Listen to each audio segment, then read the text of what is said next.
Washington football. Woo!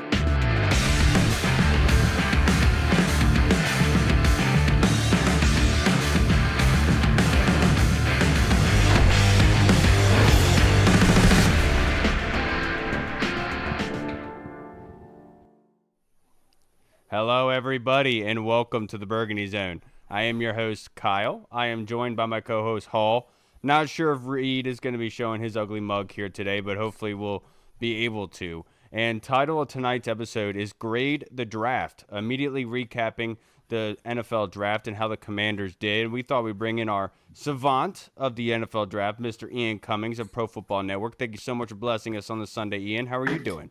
I'm doing good. All things considered, the draft weekend does get easier. It does get more manageable, but it's always a grind, Like I think between the past 3 days, I probably slept a total before last night. I slept a total of like 5 hours over the combined. So once the draft was over, man, you pop that melatonin and you're out. Like that's all you do. But it was a fun weekend, a lot of fun picks as well. The Washington Commanders were just another team that, you kind of were keeping an eye on what they were doing because obviously the playoff success last year.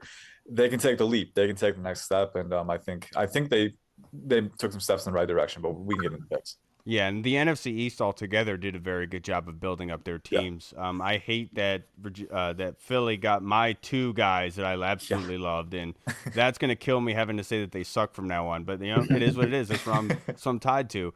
But before we get into each of Washington's draft picks, Ian, a lot of us thought that the trade back was going to happen with only 5 picks in this draft. With that being said, based on the whole class they were brought in, how surprising was it for you that they didn't trade back? It was a little surprising, but at the same time, I think if they were really dead set on a top end offensive tackle in round 1, like really completing the offensive line, because they've been very aggressive with that this offseason. Obviously, I think after Josh Conerly, like there were tackle prospects that I liked a lot in the day 2 range, like Ozzie Trapilo going to the Bears is one that I really liked. But I will concede after Josh Conerly, I think it did drop off a little bit. If you're looking for a guy who can not only start on day 1, but has that really high ceiling as an impact starter. So I think if they were dead set on that, I think trading back would have been playing with fire there. And yeah, you get more picks in the day 2 range in a starter draft, but you don't get your completing piece on the offensive line. So I kind of understood why they didn't. It would have been nice to get more capital. I'm always team get more picks, but I can see why they did. Yeah, and this is something that we kind of talked about a while ago with Arch, who sent in a question for us. But with Josh Conerly there at 29, this obviously is building up in the trenches. And I said this before, I would never poo-poo of building in the trenches, but being able to find a startable tackle is kind of hard in the NFL altogether. Typically, you have to really get lucky or be in the top 10 to be able to get one. Can you give us a grade for Josh Conerly there at 29? Because after watching him, I uploaded a film breakdown the day before the draft of him. And to be honest, he's not somebody that's going to have you crazy highlights, but he just does everything well against some top-tier guys. What are the strengths and weaknesses of Josh Conerly, and what grade would you give that pick?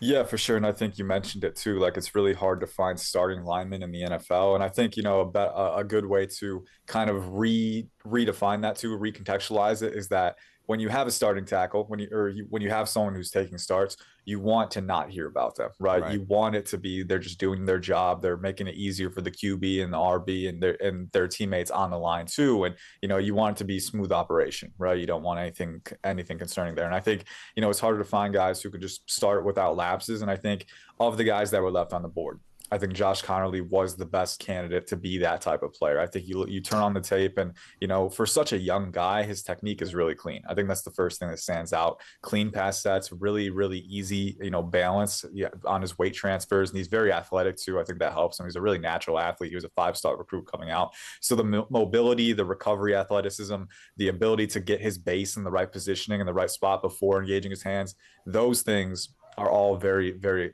important. And then at the same time, too, I think he has a pretty good combination of natural leverage, being 6'4.5", and then proportional length with over 33-inch arms. So I think the physical talent was there, the physical build was there, the age-defying intelligence and technical feel. The big thing that I want him to keep improving on is build up his play strength, especially against power, right? Because there are times where if someone can get inside his chest, he does a pretty good job playing with good knee bend and good, controlled lean where he can engage his base while also anchor. But when guys do get inside his chest, that's where he can kind of lose his anchor a little bit and allow the pocket to be caved in. So keep upping the play strength, and he's never going to be a massive size specimen, right?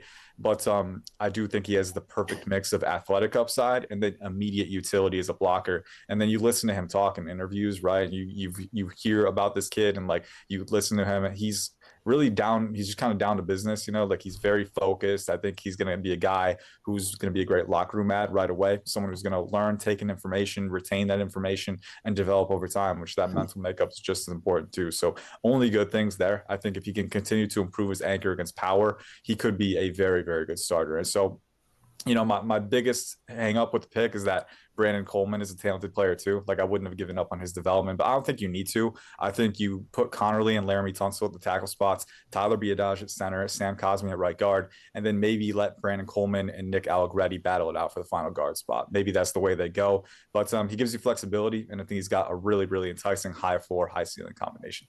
Yeah, my follow-up was going to be where to insert him in the offensive line. But in my breakdown of him, one thing that's obviously very evident with him is his ability, how quick he can get outside on pulls. And even on trap game, he does a very good job being able to, even if the linebacker's up blitzing, he doesn't move back when that hit. It's much more so in his pass sets like he talked about. Yeah. And that game against JTT from Ohio State is one that's evident where he was able to get into his chest and bring him back to the quarterback. And at the NFL level, you're going to expect a lot of guys are going to hit him with the bull rush first and foremost. But you already answered my question. Sorry, Hall.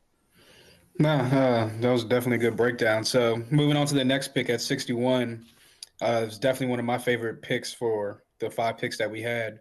A guy that was getting a couple first-round mock drafts, a little bit of love in the first-round mock drafts here and there. They got him at 61. Just kind of speak on what Trey Amos is going to bring to the table, and how does he kind of fit in what Joe Witt and Dan Quinn want to do with their defense?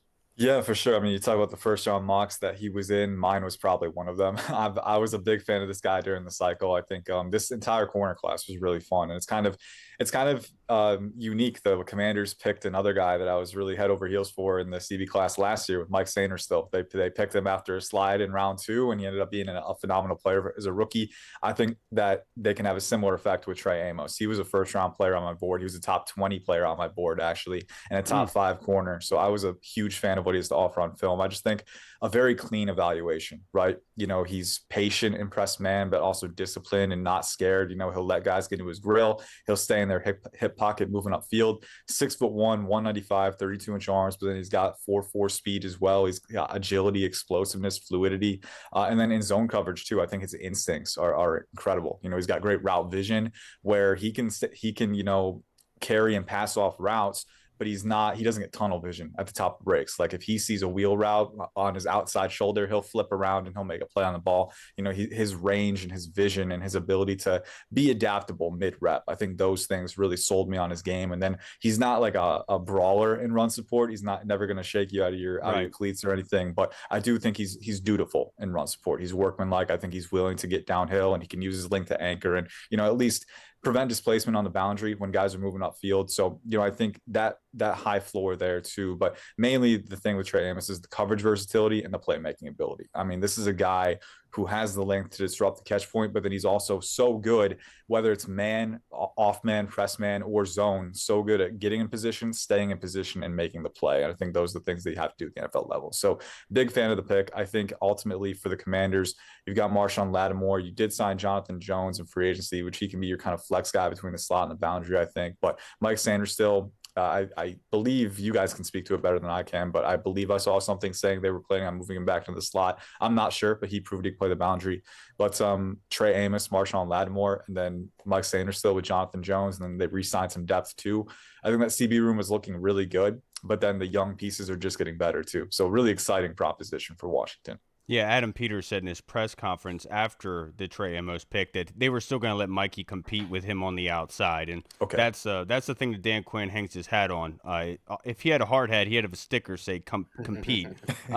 That being said, I wanted to ask you, like with Trey Amos, before I get in the next prospect, do you think that he just watching him again? I don't think there's any other corner that is so as good as he is at the catch point. He does such a good job of just getting his hand up there just to be in the way. Yeah, for sure. And I think, we talk about the throwaway term ball skills like every cycle, right? But what is that? People don't always expand on that. It's not just having length. Like there are long guys who don't know how to play the ball, right? Right. And there are guys with short arms who are menaces at the catch point too, complete gnats, right? So, it's about positioning, right? Getting your hips in the right spot where you're not walled off by their frame. It's the hand-eye coordination, the timing, right? Not extending too late or too early so that the wide receiver can either control the catch point or already make the catch by the time you're there, right? So things like timing, positioning, aggression, proactivity, and then ultimately getting your head around as well. Because especially in vertical trail, there are some corners who don't get their head around as often. I think Trey Amos is one of those guys who knows that the eyes lead the hands. You have to know where you're going with the ball. There are times where you can just wall off guys if they're kind of telegraphing it, on go routes. But overall, I think Trey Amos is one of those guys who understands that you can't just be long and athletic, right? You got to have your eyes in the right spot. You got to, let your hands flow based on the information that you're taking in on a given rep, and timing, positioning, those things matter. So I'm a big fan of how he uses his tools to disrupt the catch point, and I think that's where he's going to continue to make his money at the NFL level, because especially at Ole Miss this past year, man, like he was always talented, but he turned it on, and I think that he can carry that trajectory forward. Yeah, and his play against Mason Taylor in particular Yeah, screams that you could even line him up on tight ends. Like I know in the NFL they like yeah. to motion tight ends out wide to kind of screw with defenses. Well, you can honestly not even flip your DBs and just put Trey Amos on him if he's on that side. But let's get into my boy, the 5'10", 190-pound Jaylen the Fast Lane himself out of Virginia Tech. 40-inch vertical, 11.2 broad jump, and somebody ran a 4.34 in this draft.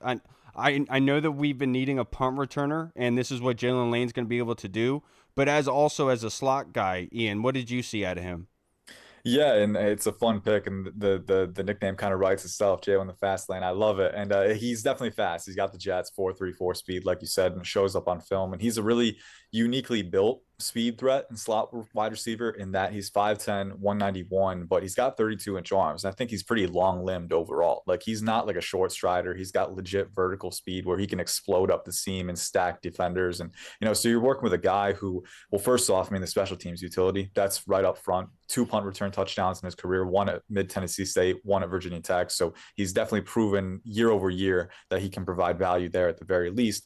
But then on the offensive side of the ball, I think he's a guy who has that dynamic ability out of the slot, but also I think the usage versatility is going to be really appealing for Cliff Kingsbury. I think Kingsbury was watching this tape, and they're giving Jaylen Lane the ball on end arounds and jet sweeps, and different types of end arounds and jet sweeps too, like delayed counters, right? There's so many different ways that you can just utilize Jaylen Lane, get him the ball in space, and then his explosive long strides can chew up ground so quickly, right?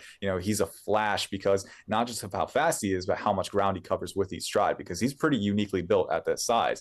And then you look at, I think the route running can continue to be a little bit more refined. I think, naturally he has a good skill set to build on that, but he is, I think, a little bit more long striding than he is twitchy and energetic in the short ranges. He definitely has enough twitch and energy, but he's not a guy like Jalen Knoll, right? Who's just like energized, supercharged, right? Like Jaylen Lane is a guy who you get in space and he explodes and stretches that space. And he's very good at doing that. He's really smooth and bendy too. And he does have the twitch to build on. But where he makes his money, I think, getting the ball in his hands at the short range and on the lateral plane. And then also you can generate some big plays on the vertical plane with him too. And Jaden Daniels with that deep touch, I think that'll be really appealing too. So I look at the Commanders offense. Deebo Samuel, even though he's not at his prime, not 100% of what he used to be, still a player who you can, get the ball in the short range. And then I think in Terry McLaurin and Jaylen Lane, even though Lane isn't quite as refined, you do have two guys who can stress the defense at multiple levels. And I think that trio is going to stress them pretty heavily. So I'm a big fan of the pick, even though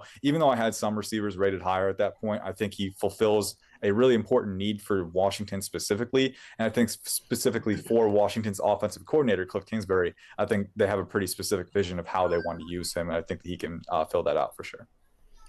No, 100% agree. I wish they had did a still picture on Cliff Kingsbury when they made the pick, because I'm pretty sure he was probably smiling ear to Yeah. ear. But Between him and Nate Kaiser, man. yeah. But sticking with the theme of the Commanders draft, they drafted another speedy linebacker out of UCLA, Keanu Maddrono. I know Ken Norton Jr. is familiar with him, having coached him prior to coming into the Commanders out in UCLA. So let's kind of speak on him and I'm sure he'll probably add to special teams with his speed. So just kind of speak on what he kind of brings to the table for the Commanders. Yeah, for sure. And I wasn't able to watch quite as much as him, but I definitely have an understanding of the skill set. And my understanding is definitely a tall, lean guy who has really good size, speed, athleticism for his size. I mean, and that show up when you're watching Carson Schwezinger. I mean, Keanu Maddrono, when he's on the field with him, this is a guy who is pretty springy as a mover, really springy, easy in his lower body, but, elastic, has good lateral agility too to go along with that range between the hashes.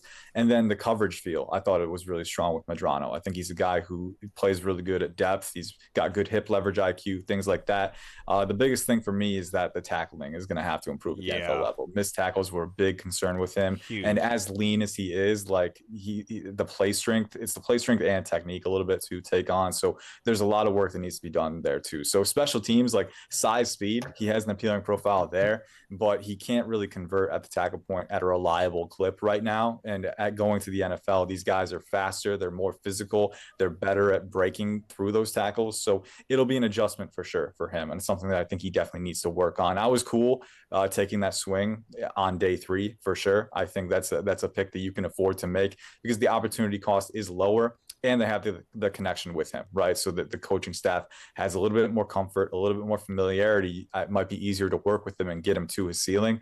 But before he takes true full-time reps in any phase, I think the tackling does have to improve. But he's explosive, he's fast, he's long, all of the tools are there, and there is really impressive coverage field too. So I think a sub-package linebacker in coverage against tight ends, you could potentially use him that way while you're trying to iron out the other parts of his game. So developmental player, but there is some definite potential there. Yeah, definitely a Sam linebacker. When they use their 3 linebacker sets, they'd be the guy they'd be also putting at the line of scrimmage and off if there was a slot wide receiver to that side, of course. Yeah. But you nailed it with the tackling. There's so many plays that could have been made, and it just runs right through them. Now, and it's very distinct watching him and Carson Schwezinger, on the same clip, because Schwezinger is one of the best converters in the class. So it was very distinct, but the upside is very much there with Maddrono. Absolutely. Now, Jaci Crosky-Merritt. We talked about him in our draft film review of the running backs. Well, I kind of know about his background with the ineligibility and everything like that, but we watched him, and he's a slippery, fast cat. Tell us a little bit more about him. Yeah, for sure. So he only played one game this past year because of the eligibility issue, right? So, teams would have had to do their due diligence there, but the Commanders liked what they saw enough and they were comfortable with it. They took him round 7. And I think in round 7, it's a great value add because he is a very dynamic runner. I mean, 5'11", 206, 4.45 speed, and it shows up on the tape for sure. In the one game that I watched of Arizona against New Mexico this past year, ironically he played his former team in the one game, so that's funny. But he's kind of an explosive one-cut guy. He's not the most creative or agile behind the line of scrimmage, but he does have enough lateral range to make one-off corrections and then just explode upfield with, again, a long strider. Even though he's 5'11", 206, like he is a guy who, and I think he has almost 32-inch arms. So again, that tracks with him too, where he's longer, he can kind of pry through, he can cover a lot of ground with his strides. And, he's a little tall with his pads when he is moving upfield. And I think that combined with the non-elite mass, that kind of makes him a little easier to drag down sometimes, but explosive, has good enough vision, can get upfield efficiently. I think that dynamic ability is going to be really appealing for the Commanders, especially when you have Brian Robinson Jr., who's not a guy who will generate second level plays very often, right? So I think, Jaci Crosky-Merritt does that. And then with the pass blocking reps that I saw, I did think he was competent there. It wasn't a very big sample size, but there were reps where he would recognize the delayed blitzer working outside the C gap and adjust across gaps to make the play, recalibrating his footwork, using active hands. I think he's physical and willing enough for sure in that phase. So I think with Jaci Crosky-Merritt, you're getting a one-cut slasher with explosive running ability, and I think that's where he'll have most of his value. Doesn't have virtually any proven receiving ability, right? So that'll be something to improve on. Some guys don't improve on that. I think his main usage early on is going to be swing routes, just standard getting out in space like that, and pretty limited beyond that.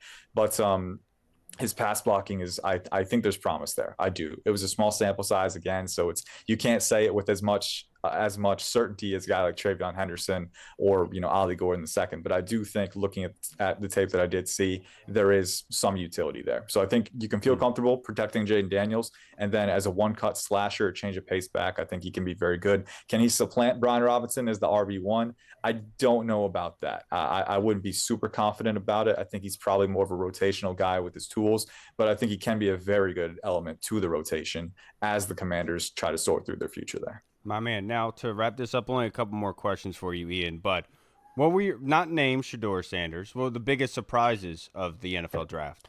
Biggest surprises, oh my goodness. I think some of the guys that fell on day 3, there were a few guys that were really high on my board. Jalen Royals was one. He went to the Chiefs, man, which I'm so excited about that fit. I was a big fan of Royals. He was a top 32 player on my board. And, I think kind of give me Pierre Garçon vibes, honestly. His evaluation being 6 foot, 210, really rocked up, compact, but energized mover, good route runner, good hands, and the rack ability is legit too. So I think in that offense, with Xavier Worthy and Rashee Rice, Jalen Royals I'm a big fan of the potential that's there. Torrey Horton from Colorado State was another one. I would have taken him top 100. The Seahawks got him in round 5. I think he really fits a need for them. They have Cooper Kupp and Jackson Smith and Jigba, but they didn't have a big-bodied receiver who could live on the boundary and then be moved across the formation and kind of use his size and speed to outmatch defensive backs and spread the defense thin. So that was a really good value pick. And then I think Braden Swinson was another. There were some rumors about the coachability with him. So maybe that's why he fell.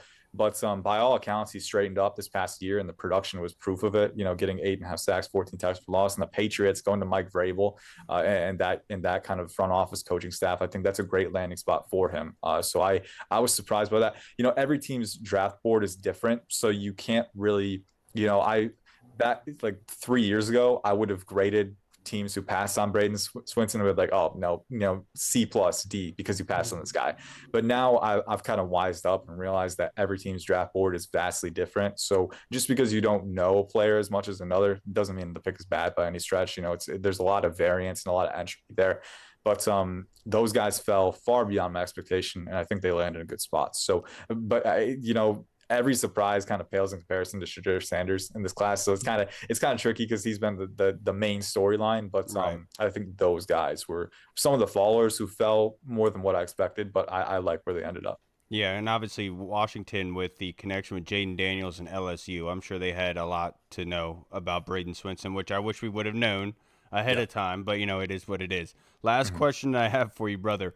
Washington is, to my dismay, did not go after a edge in this class. Real quick, what are some guys you think would actually be able to fit here with Washington through free agency? Yeah, it's tricky because all the guys that are in the market right now are veterans, right? So you're banking on them kind of recapturing their magic from previous years, but probably not going to. So probably going to be, just guys who have the experience and athletic abilities. Zadarius Smith is still out there.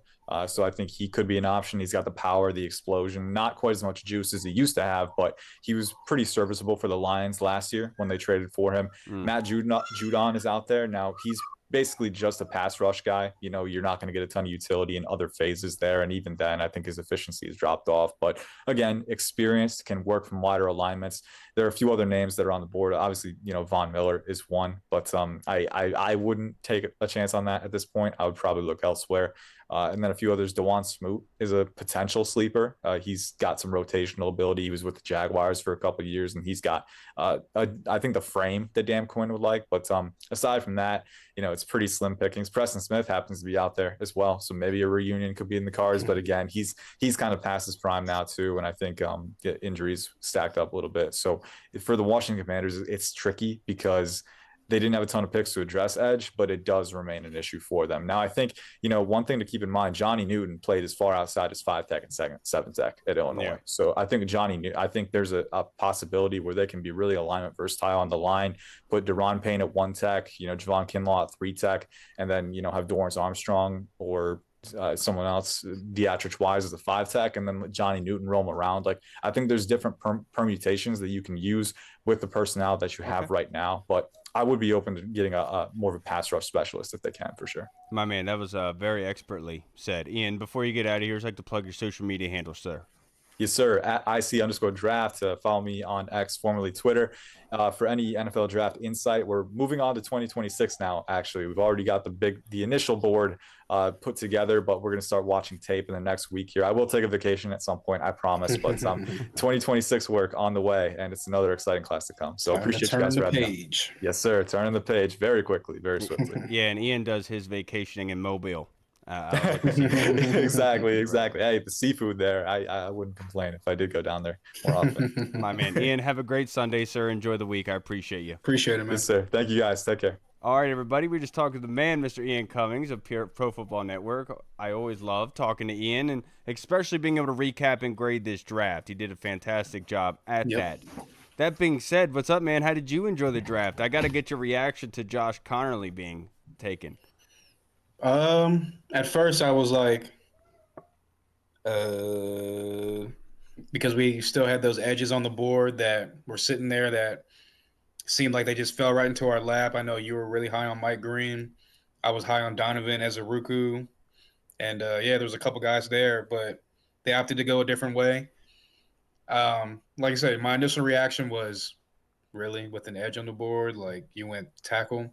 But as I sat back, as I thought about it, as you kind of digest the pick and kind of get out of the overreaction mode, and you really think about it, like you said, like many people have said, can't go wrong protecting the number one asset of the franchise. And at the end of the day, I'm not going to say that every move that they're making is like directed towards Philly, because like you got to worry about like teams like Detroit, LA, or whatever other teams in the NFC. But You don't. it starts in your division, and you got to beef up that offensive line. And obviously, it was apparent last year their defensive line not just dominated us, but every other team in the NFL. So, only way to fight back against that is to stack up your offensive line and get the trenches right. So, and then just looking at some of this, like the tape that people are putting out, you hear people like smart people like Logan Paulson talking about him. So, you kind of develop that. Okay, it was not like a flashy pick, but it's a safe pick.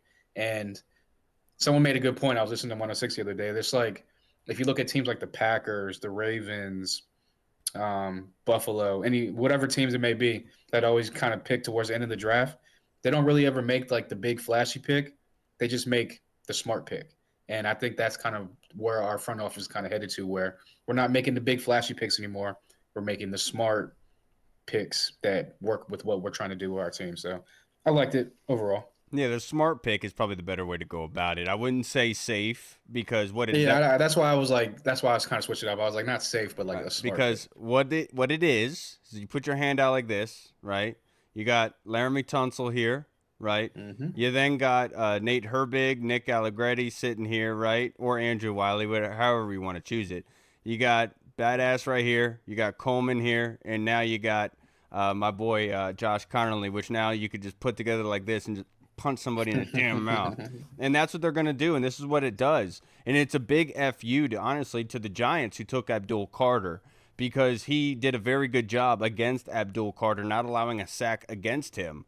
And so not only are you kind of gearing up for that defensive line, you're also gearing up to be able to run the football effectively against Philly.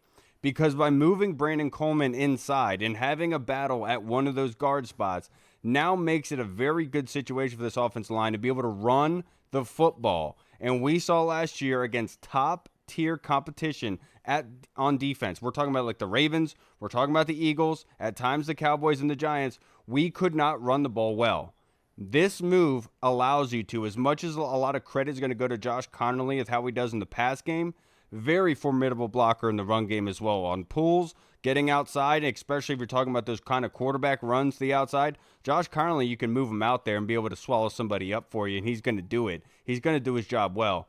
I'm with you. I wanted the edge there, but once they took Conerly, it made a lot of sense. The weird thing for me was I had uploaded a film breakdown of Conerly the day before. I was like literally waiting to go home from work, and I was like, hey, I screenshot these the other day. Let me upload this real quick. And then we ended up picking them, and so it was awesome to see, because I understand now why the pick was made, and it's not just because of protecting Jaden, which is obviously what you always want to do, but it's also the ability to open up the trenches for your run game to make it easier on Jayden and the offense to be able to move the football, if you know what I mean. Now we are joined by our man Goody. What's up, brother? Good to see you. Yo. How we doing? How we doing? We're doing great, man. What was your reaction to the Josh Conerly pick? I loved it. I was okay with it. It was up in the air, the whole time. Nobody knew what we are gonna do. Move up, move back, stay put. Obviously the asset that we all know, JD5, protecting him is like you can't go wrong with that pick at all. No, you're absolutely right. But now let's get into our fan questions, Goody, and we'll go to you with this first one from Tony Franchise. Thank you, Tony. He asks, now that the draft is over, this is secondary free agency season. Are there any players available you would like to add? I still see Justin Simmons is available, and I feel like he could be the final piece for this secondary. So if there was any players that I would specifically want to add, it would be hard to pinpoint. I'm in the trust the process state, whereas they know what they want, what they need, what they have. So anybody that comes through the door, I'm just gonna believe that that's what they want, and that's what's gonna help best. So I don't have a preference of adding some people. I know a lot of people are like banging the table for pick this guy up, pick that guy up. I'm more or less just trusting the process. The team knows who they want, who they need, what they have. So I'm just riding the wave. Yeah, I'm right there with you, and I enjoy your surfboard. You're doing a good job on it, and I wish I was as good as you are. I'm not going to say anybody in free agency, especially with edge rusher, because my whole point about the edge rushing was getting speed, being able to get after the quarterback in a fast manner, right? And a lot of these guys are kind of on the tail end of things, and so are you really going to be able to get that speed rusher if you were to bring in one of these free agents? And I don't believe that's the case. I wish I could say that I would really enjoy looking into this, bringing in certain guys, but at this point, they don't really excite me. And I think that they've kind of shown what they are looking for in this defense. And it's more so of having a secondary that clamps down to force sacks rather than having the defensive line to get after to get sacks to force those kind of interceptions. And that's just the way that I'm reading it. And so if they want to bring in somebody, that's fantastic. Do it. But at this point, I'm not going to be looking at free agents and say we could get a speed rush out of him. Understand at this point that's not what's going to happen. What about you, Hall? Yeah, I mean, I'm kind of same boat as you, where it's like none of the guys that are left out there really excite you. They really don't make you go, okay, if we bring this guy in, he can get us. I mean, obviously they could if they could, but you're not going to bank on him getting you 10 plus sacks at this point in their careers, which is why they're still on the free agency market at this point in time. But yeah, I mean, I could definitely see them bringing in like a veteran edge, like we were talking about with Ian, a guy like Zadarius Smith. I mean, I wouldn't even be really mad at a guy like Von Miller if it was like a veteran minimum type of thing, and he was like strictly just like a third down or like a pass rush type of situation where he's on the field and kind of doing what he does best, which is get around the corner. He doesn't have that crazy bend anymore like he had when he was with the Broncos and whatnot. But I still think that he has somewhat left in the tank, and I still think that like I said, if they have like a role for one of these veteran guys is like a pass rush on like third down specialist, then cool. But like you said, they don't really bring like the pop or the juice, the excitement that we kind of need to get after the quarterback going forward. So, but I do think that maybe they're going to use a guy like Frankie Louvu coming off the edge a little bit more this year or something like that to kind of generate the pass rush. Maybe like Ian talked about Johnny Newton or something like that on the outside, but I think it'll be more of scheme the pass rushers open as opposed to like just go out there and get after the passer type guy. Yep. Now our next question. Can I add something to that really quick? Yeah. So based off of last year, and everything was so fresh and so new, and we didn't really have a lot of certified, guaranteed, projected, situations. Whereas as the team came together, we all saw obviously the record that we had, the season we had. So that's kind of really the basis of how I feel about adding players or not getting guys that are available. Whereas last year we saw what we did with kind of going into the kitchen and opening the cabinets and throwing something together. And everybody ate. We all ate well last year off of that meal. So that's why I kind of feel like, we don't need to necessarily go out and get these big names or anything like that. We're just kind of trust in the process. I got you. Now, Goody, this next question from the Colonel. Thank you, sir. He said, which of our draft picks, if any, were a bit of a head scratcher to you guys? Head scratcher. So I feel like we've nailed. Like we only had 5 picks, so it's not like we have 7, 8, 10 picks where some of them are kind of like, all right, what's that guy about? Out of the 5 picks that we had, I mean, we got an offensive tackle, we got a cornerback that we were very high on, the wide receiver everybody's in love with, the speed, the athleticism, all that stuff. I mean, even the linebacker, like, come on, like, there's no head scratchers at all. We're just addressing things with what we had to use, and you can't really look at somebody and say, hey, that's not a good pick or whatever the case. So, no head scratchers for me. I got you. That's probably a good way to go about it. For me, the head scratcher obviously was not Jaylen Lane. I talked about it for a while now, and I'm glad that we were able to bring him in here. I know Hall's going to say Jaci Crosky-Merritt because we didn't get a running back with home run speed in the first couple rounds. No, that's not what I'm going to say. For me, it wasn't until today where I was actually able. It's funny because the whole draft process, I wasn't able to pull up UCLA film. I was trying to watch I was trying to watch Olafemi Oladejo for a while. Couldn't get any film on him. Then was trying to watch Schwesinger and couldn't find anything on UCLA defense. I look at it today and it was uploaded days ago for UCLA. So I got to watch Keanu Maddrono today. That is the head scratcher with the tackling. And I understand the background with Ken Norton. I trust Ken Norton to be able to talk to this kid, really get the most out of him. The measurables are there. The athleticism is obviously there from the data supporting and everything. It's just the only head scratcher being is the inability to just make routine tackles. And that's something that you should be able to do. And I'm sure that Ken Norton's going to be able to get him to do that. But if I have to answer the question, it's probably Keanu Maddrono, just for the fact of you got to be able to tackle well. And we saw last year in the playoffs, if you don't tackle well, what can happen to you. And so obviously it's kind of a special teams kind of guy, and I trust Ken Norton to be able to get the most out of him. And obviously somebody that could back up with Frankie Louvu. And this is something that if you looked at our depth chart, you could see that they didn't have a backup for Frankie Louvu. They had Jordan McGee listed behind Bobby Wagner. So that does make sense, but in the same breath, got to be able to tackle. And that was the only head scratcher, but I trust the staff. What about you, Hall? Yeah, I was going to say the same thing. Not the running back, because I actually do like the running back that we drafted. But I do think it's funny that after his game against his former team, New Mexico, that's when he gets pulled from playing. And I wonder if somebody made a call from New Mexico, was like, NCAA, you need to look at this. Right. They were like, yo, he just cooked us. Hey, nah, this ain't right. Hey, right. Go check this dude out real quick.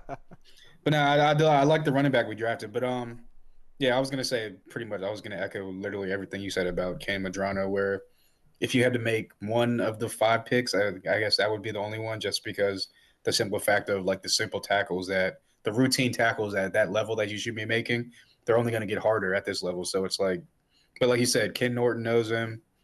They obviously got a plan for him, and they're gonna. So, and we've seen what the staff does with players where we think that like, I don't know, and they get the best out of them. So we'll see what happens with him. But yeah, that would be the only one for me, really. My man. Yeah, how many of our linebackers on the roster are like known and coveted for like coverage? Covering tight ends, covering running backs.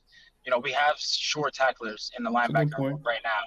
Obviously, Bobby Wagner's not going to be here forever. Maybe it's last year, maybe it's stretched out another one. But when you think about that, you're actually kind of addressing something that's not on our team right now by having somebody that can run with those guys. And that's why that not even that is a head scratch for me. I know that it came up about how many missed tackles he had and such like that, but he's got the speed to cover. This league is evolving in that way, right? So we got stout up front on the line, and we got somebody that can run around, still learn from the vets, and potentially be that cover linebacker in the middle. Yeah, and obviously you could help with special teams. Nick Ballore obviously being really good himself, but you could always use speed on special teams. Now, Goody, the next question from the Colonel. AP was quick to pounce in the undrafted free agent market. Most interesting to me is offensive lineman Tim McKay from NC State. What is the likelihood of any of our undrafted free agents making the 53? Yeah, trust in this management, the GM, and the way that they scout and the players that they look for is particularly for our team, for what they're looking for. I wouldn't throw anybody. Everybody's got a chance. Everybody's got a chance. It's all about showing up, throwing the pads on, getting to practice, getting to work, and they're going to perform. They're going to do things that we can't see, but the staff is going to see things that they want to see. And I wouldn't be surprised if, few of them make the team at all. Yeah, I think Robert McDaniel from Jackson State is a name to always monitor, especially him being a safety. Obviously, safety was one of those positions I said could have been targeted in this draft, just to add somebody a strong safety behind Will Harris. And we saw what Tyler Owens did last year. And so when you talk about undrafted free agents, who could make a play on special teams to the point to make a mainstay here, right? And I think that Robert McDaniel is a name to watch. And obviously, we brought in a lot. And at this point, you have to feel comfortable with what they think of undrafted free agents. Yeah, I'm with you. I think it was going to be the possible. Well, you see what they did last year with also as well with the undrafted guys. So a couple of them made the team. So Adam Peters likes the undrafted guys. He definitely is not scared to be like, hey, I'm gonna give you a shot, give you a chance. If you show me that you're good enough, and the coaches you've shown the coaches that you're good enough, I'm gonna give you a shot. And yeah, like you said, the safety from Jackson State. I would also say maybe McKay as a depth guy on the offensive line, maybe a practice squad guy, kind of work his way up, because I know people were saying before the injury, he was kind of projected as a middle round pick just based off like his college career. And then he had the injury, so that kind of obviously dropped him out of the draft and the undrafted pool. But that's possibly a guy that once he gets healthy, developmental guy, and can possibly be like a back end depth guy and maybe work his way to the field eventually. So I would say I would expect, especially with only 5 picks that you got this year, I'd expect maybe 2 to 3 guys to make the team to the undrafted pool. Yeah, and David Harrison sent this in to Chris Comerton about an hour ago. They have like a group chat with David Harrison, and he said you guys are going to be one happy fan base tomorrow. And so I wrote like WTF. He said I don't know. I said, do I sense a trade coming? And he said that's all I can say right now. So buckle your seatbelts for tomorrow. Apparently, we're even going to be more happier then. But let's get into some more fan questions in the Discord. Noise. And this one was sent in from Deluxe. Trey Goody. Henderson. Goody, are you disappointed in not getting an edge rusher? FYI, I am not. Love that they stuck to their board and didn't force a pick. Yeah, no, definitely not upset. Obviously there was a lot of depth in this draft. There was more in the, there was less talent on the top end, more in the belly. But just the confidence with the scouts, the GM, what they want. If we didn't get an edge rusher, it's because we didn't find something that we wanted or needed. I'm sure there's edge rushers that were there that we could have grabbed, but they just didn't want them. They didn't need them, didn't want them. Maybe have different vision on it. Not upset at all.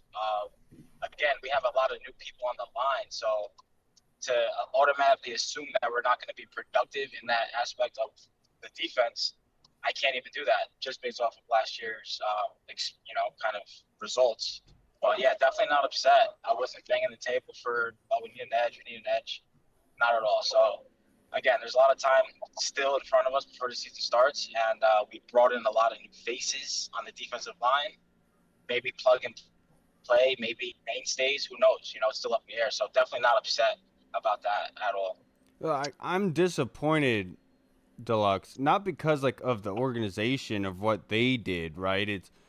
I talked about this before. I really take a lot of pride in being able to sense things correctly and see things, right? And obviously I missed the mark because I really like the talent in the edge group in this class in particular. But obviously there was other things that they needed to feel more comfortable going into the season. And so my disappointment more so being so on top of the edge group and being so invested in it and not being utilized in the draft is not because of them. It's more so on me, on how I need to get better.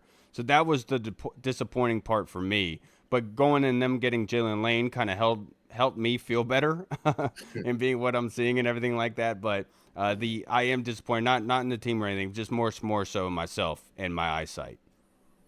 Yeah, I wasn't mad. I was more like we talked about with Conerly. At first, I was a little confused because they had guys that were sitting there just fell into their lap at 29. But at the end of the day, like you said, it was more not really mad or upset. It's more just kind of disappointed in the fact that And once they got Trey Amos, I knew that drop between the second pick all the way to that fourth round pick. I knew that was going to be where the meat and potatoes of the defensive ends that they were probably targeting were going to get picked at. So I had already kind of seen the ball kind of rolling that way to begin with. So I wasn't really mad because, again, a guy like Trey Amos to get him at 61. I think they're more thinking of we like the guys that we have. We got guys that are going into their second year in our system that we think they can develop and make a big jump. And excuse me, we're locking down. We're going to try to lock down the back end, our secondary, and hopefully our secondary is going to step up to the plate and give those guys up front a little bit more time to get after the passer. So I think it's all hopefully if everything goes right, everything will work together. But I mean, just based off of what you were saying with David Harrison, maybe there's a defensive end coming to the making a move tomorrow. So, but yeah, like Goody said, I can't really be mad or upset just based off the results of last year, based off of what the coaches did and how they kind of opened up everyone's eyes to what real coaching looks like. I feel like you can't really get mad at them because who's to say they can't do what they did last year again this year, And we as kind far of, as coaching and development goes. I got you. We kind of already answered Tim Towner's question, which the Colonel asked. He said back to Edge. If AP agrees, we still need help. Would you be on board with signing Von Miller, Matthew Judon, or similar, and for how much money? I think we can all like me in particular. Like I would much rather go down the trade route at this point in time than going through free agency. What do you think, Goody?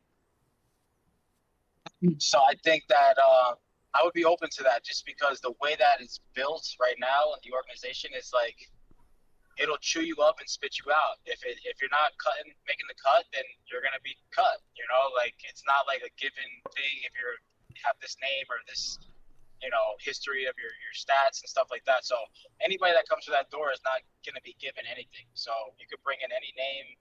It could be a high profile, it could be low profile.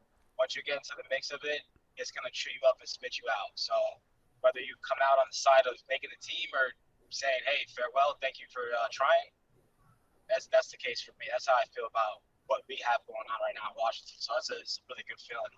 Because at any other time, you would figure if somebody with a high-profile name gets signed, then you're automatically going to be on the team, maybe lingering around longer than you should be. But right now, I just feel like anybody has a chance. If you go in and you meet that commander code, you're going to be there. If you're not, then sayonara. Yeah, and the one thing about Trey Amos is we kind of talked about it. If they were like Marshawn Lattimore with his injury history, if you were to lose time, do you feel comfortable with somebody being utilized there in the backup of Marshawn Lattimore? And I think that's where Trey Amos really makes a stay, and to be able to say you could easily put him into that slot, into that situation, and he'd be able to flourish for you. When you watch him, dude, he is a first-round pick. The way that he carries himself, the way he plays and attacks the football, it's not somebody who's ever scared, and that's something you can feel really comfortable with. They did a really good job, and I'm glad they didn't listen to me. You know what I'm saying? Now, the next question we have this from Tim Towner. Goody, what are your top websites for Commander news and info that do not require a paid subscription? Do you subscribe to any? So subscriptions, I probably could. I just really go off of my Twitter feed. Obviously, I follow you guys heavily. Mostly the Twitter feed. The podcasts. There's a couple of heavy hitters that I just follow and listen to daily. But in terms of subscriptions and reading stuff, it's there's nothing in particular. I'm just kind of getting like a full spectrum of it from where I know it's a good source, so I'm gonna get something from. So, but if there's any out there, like let me know. I'll tap in. Yeah, I'm right there with you, Goody. I'm like, if you ever listen to Joe Rogan, they'll talk about a lot how the old age of news is changed, right? Where a lot of people get their from videos, from podcasts, from listening, and that's where I'm much more so down the route. And I'm not honestly, I don't subscribe to any news or anything like that. I much more so just rely on myself and what I read on Twitter and just how I see things overall from a football perspective on how things should be built. So like I don't rely on a lot of people out here in this industry will rely on one another to build up their arguments and their thought process.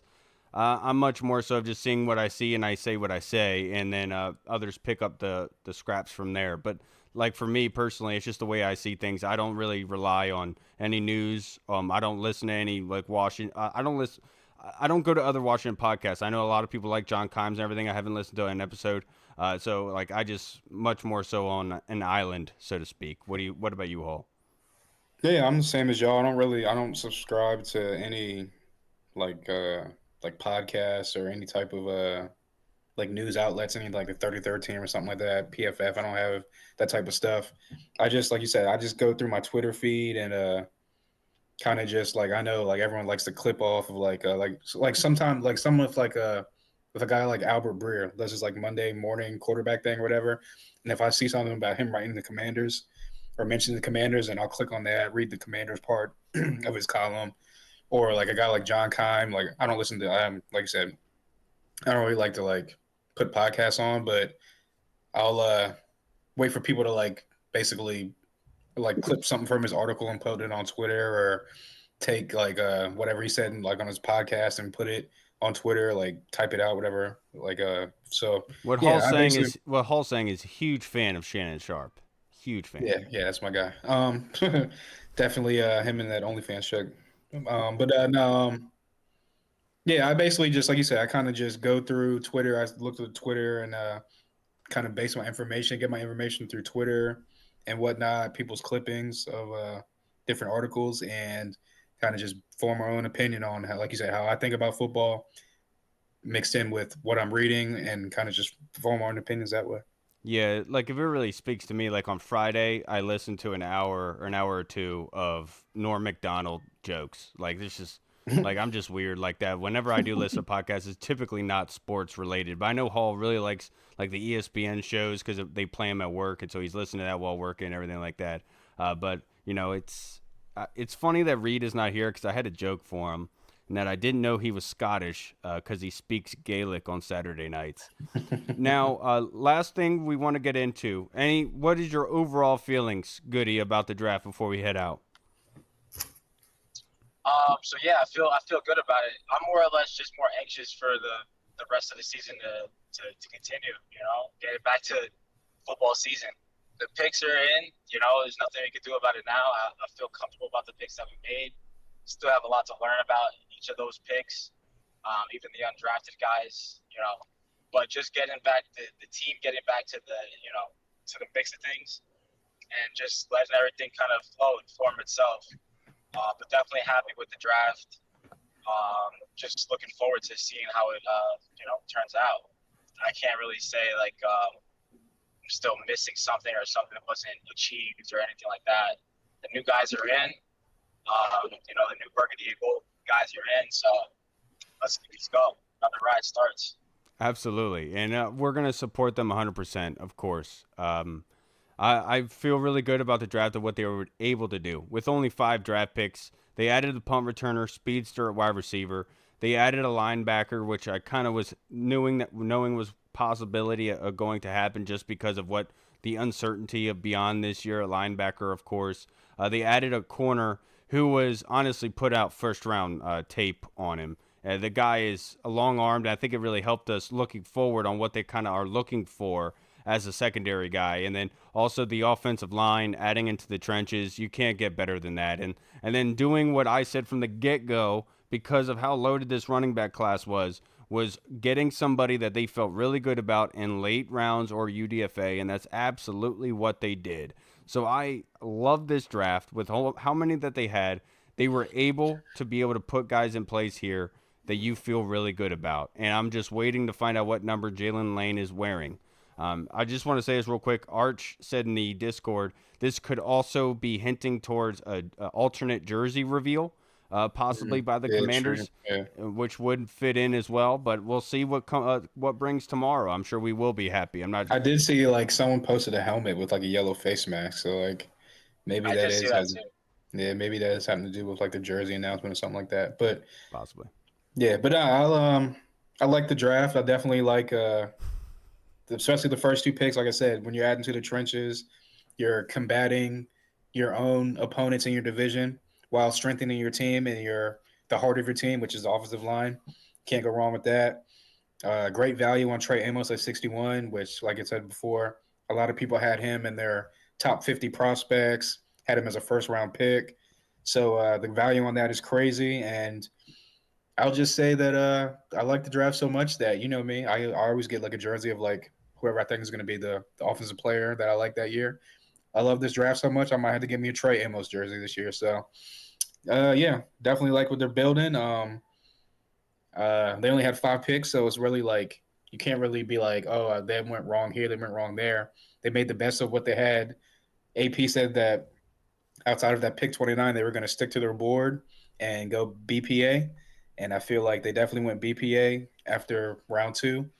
And yeah, love the speedy receiver. I just love that they added team speed overall, which was kind of not what we were lacking last year, but it's just kind of where the new NFL's kind of we were lacking last year. But I'm saying like we had speedy guys, but it was not like top tier guys. But that's kind of where the NFL's trending, which is like speed, speed, speed. So I love how they're trending, and I love how they're building. And then like I said before, I think they're banking on the guys from last year developing in the system year 2 and taking a little bit, taking a step in their career. So definitely good to go. All right, everybody, that's going to wrap us up for this episode. Goody, I can't thank you enough for joining us, brother. I know Yes, sir. you got the unfortunate news a couple weeks ago, and, you know, I prayed for you and your family. I hope everything is going well for you, brother, and keep your head up. You're awesome. I appreciate you for joining us, being able on this Sunday to be able to talk to you a little bit, get your thoughts on it. As much as we should not be down about Keanu Maddrono, I'm taking your word of advice on it, and I agree with you. Anything you want to say before we get out of here, brother? No, thank you. No, thank you for that for sure. Because I told you what that was about, and I really appreciate that. But I was literally I'm on the way to pick up our kids from the babysitter. I was thinking, I got it. So she took the driver. Oh no! At the end? Not at the end. Come on! Come on! Come on! Just starting to lose service, Goody. Just starting to lose service. My bad. So yeah, I'm up in the mountains right now. But yeah, thank you guys. I'm out. Keep me posted. I'll be back on as often as I'm welcome. Of course, dude. You're always welcome, Yes, Goody. sir. Yes, You always sir. support us. I will always support you, man. And God bless you to you and your family. I hope health from here on out, and I hope that everyone is very happy with where they are. And I apparently look forward to tomorrow, whatever the news is. Next up on the NFL calendar, NFL release of that schedule in a couple weeks. Dude, my wife saw them do the announcement at the draft, and she was like, "What is happening?" Like that was way too much, bro. Like Yeah, it way was crazy. too much. Like the whole time. All right, everybody. We'll see you again on Wednesday. Have a great, safe Sunday, and enjoy this Monday news, whatever it is. I'm Kyle, I'm Hall. and we'll see you guys then. Washington football. Woo! Peace. What's up, everyone? This is Kyle from the Burgundy Zone. We are releasing our own merch to support the show. If you want to rock the Burgundy Zone logo or you want to see Reed's face on your shirt, we got it. We're starting with t-shirts, hoodies, and zip-up. So if you're a fan of the show, make sure you snag one before they are gone. Check out the link in our bio on Instagram, or you can find the link in the description of the video. Thanks again for all your support. Until next time.